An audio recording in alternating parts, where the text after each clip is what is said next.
Qanaqadir yangi mana so'kinishlarimizni o'rniga eski so'kinishlarni ishlataylik deb bitta aka aytyapti.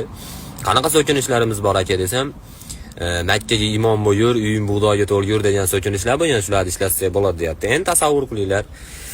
Bitta oshna ishona oling deb 2 soatda olib kelib beraman deb turib, $2000 pul olib ketyapti. O'zi unaqa katta pul ko'rmaganman, aytaveryapman prosta. Instagramda shunaqa-yu. Xullas olib ketyapti-da, yarim soatdan keyin qaytib kelyapti. Haligi umri davomida yutkizmagan komandani pobedasiga pul tikkan bo'ladi. Ash komanda eng sharmandali hisobda yutkizgan bo'ladi. Chunki u oshnami omati bilan ishoninglar, u Chingalchukusda ham yutmaydi-da, Shiribomda ham davom yutkizib yurardi. Xullas, o'sha oshnam kelyapti-da, yutkizib qo'ydim deb tushuntiryapti. Men qanday qilib endi unga Makkaga imom bo'yur deb so'kaman? O'zingizlar o'ylaylarchi?